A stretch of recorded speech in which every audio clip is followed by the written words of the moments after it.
Hundreds of planners from across the country have met in Lusaka for the 4th National Planning Conference and the Annual General Meeting. These two events, which are held consecutively every year, help planners refocus their energies on their job. It is also at these two events where planners get capacity building on their call of duty. The Mulungushi International Conference Center in Lusaka played host to these two important events. Local Government Minister Charles Banda was represented by Lusaka Mayor Mao Sampa, graced the event. The effect of climate change and its impact on productivity and sustainable development are real and are already being felt in most parts of the country. In line with the theme of this year's planning conference, promoting urban productivity and sustainable development. The theme for our conference is promoting urban productivity and sustainable development. I find that the theme is very responsive and is well aligned to government policies of promoting diversification in the energy sector, agriculture, and tourism. We also know that the effects of climate change will affect poor households more. This is why we are prioritizing access to planned land. As you may know, Zambia is one of the most rapidly urbanizing countries in Southern Africa.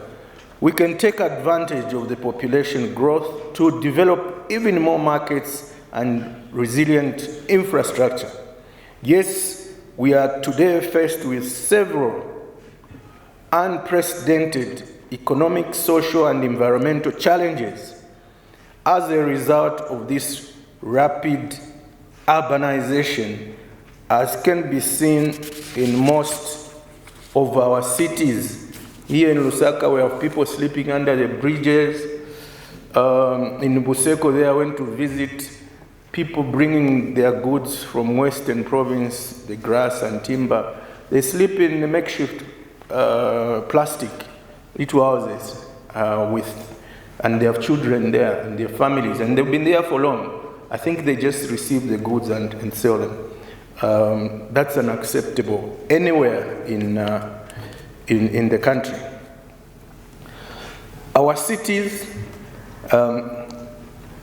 lack of access to water have problems. Lack of access to water, food, energy will become more critical if we do not plan our towns and cities well. No one must be left behind because they were excluded from planning. We must plan our country and nothing will stop us.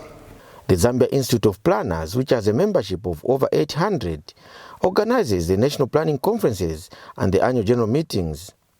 This year, the Institute had a specific appeal to government over the role planners can make in national development.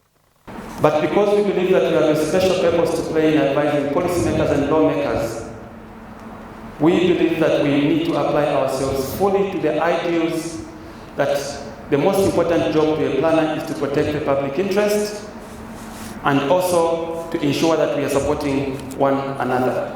We seek or we request that there should be increased budgetary allocation to planning departments across the country, to all local authorities and to all provincial planning units within the context of decentralization. Additional resources will enable planners to engage with citizens directly on the real issues that communities face and be able to develop contextually appropriate plans that promote responsible resource use and deepening of cultural and social networks for improved quality of life.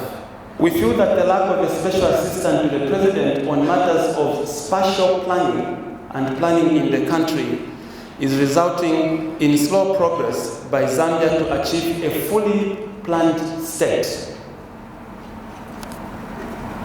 And that for as long as Zambia does not take planning to the level of the presidency to ensure that every square meter and kilometer of our country is well planned and recognized in a formal plan, achievement of the targets within the new urban agenda the Vision 2030, 7th National Development Plan, and the Vision 2020 and the Agenda 2063 will not be realized.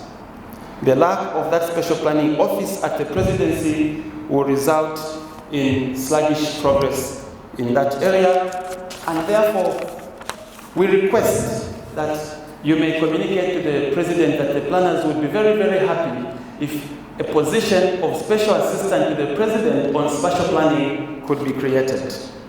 Over the 2 days of the National Planning Conference, delegates who are mainly drawn from city, municipal and town councils listened to various speakers. The Zambia National Building Society, which was the main sponsor of the National Planning Conference, showcased its products and services. When we look at Zambia National Building Society, we basically have 3 main strategic business units. Our core business is obviously mortgages, but these mortgages are supported by 2 other units. The first unit is banking, where we provide banking services. And the second unit is basically property and estates. You'll see as we make progress in our slides that we also have a number of properties dotted across the country. For the Zambia Environmental Management Agency, their focus was on the planners and how they should consult locals in developmental projects. So a smart planner or environmental practitioner should be able to read the mood, but at the same time should be bold enough to make a decision that conforms to environmental norms for us to be sustainable. As you undertake the EIA, you need to strike a balance between the politics, the social, economic, and the biosphere, and then arrive at an equilibrium. Planners also had the chance to get an update on the National Land Titling Program, which the Ministry of Lands is implementing. What we have noticed is that in order for us to carry out titling, for instance, in order for us to carry out the land audit, we need to have the best information. By land audit, we mean what has happened, what changes have happened, who owns land where. These are issues that are very critical. When someone brings in a subdivision and they sell off those subdivisions, they change the use of that land. How are we able to track those kind of things? We need a spatial data infrastructure to be able to do that. From the local government perspective, planners were also taken through the approval process for developmental projects. We launched the guidelines for integrated development planning, and these guidelines are based on the provisions of the Urban and Regional Planning Act and are meant to guide local authorities in the preparation of their IDPs. So following the launch of the IDP guidelines, we commenced training, and there are a number of development partners that have come on board to help us with IDP preparation in line with the new guidelines. And for a global perspective, on the drive to achieve the Sustainable Development Goals, the United Nations Development Programme was on hand to update the planners. The 2030 Agenda, the SDGs, it's a new framework for action. 17 development goals, 169 targets. It's ambitious, new targets intended to focus and coordinate national policies towards a common vision for humanity. It's designed actually to incorporate 3 pillars of sustainable development: the economic, social, and the environmental. It also reflects a shift in thinking, from only focusing development, that we also need to think and satisfy the basic needs to uphold human rights. In the agricultural sector, planners got further guidance on urban agriculture, its benefits, as well as its limitations. We feel that there is therefore a need to promote the promotion of urban agriculture in view of the above-mentioned threats to agricultural land, which has led to the loss of agriculture production in the urban areas. The most striking feature of urban agriculture is that it is integrated into the urban economic and ecological system. So this distinguishes it from rural agriculture, because this one is integrated into the urban economic and ecological system. Other presentations came from the Lusaka City Council, the Ministry of National Development Planning, the Economic Association of Zambia, and the Ministry of Infrastructure and Housing. The recent statistics that we have up to 2017 shows that our net FDI flows are increasing. So these are official statistics that we have. The net FDI flows are increasing. So that's what that picture is showing. But you realize that you have the two bars that are there where we're looking at FDI assets and FDI liabilities. So this is the language that we use. As you know, FDI, you may have a Zambian who wants or who has invested in Malawi. So that's an FDI outflow, or we call it an asset. So that's what we have. So it's FDI outflow, FDI coming out of Zambia. But we have the rest of the world coming to invest into Zambia. So we call that as FDI liability. So based on the two, we come up with what we call the net flow, where we look at how much FDI is coming out of Zambia, how much FDI is entering Zambia. So FDI inflows and FDI outflow, hence the net. So from the net FDI, we see that Zambia prospects are increasing, and that is from 2016 to 2017. Good planning practice is underpinned by appropriate professional values. We create winners and losers. We have power as well. I know there is political power, and I'll come into that very soon.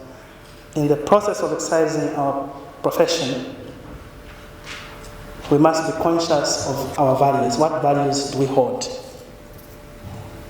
How are we ashamed to state our values?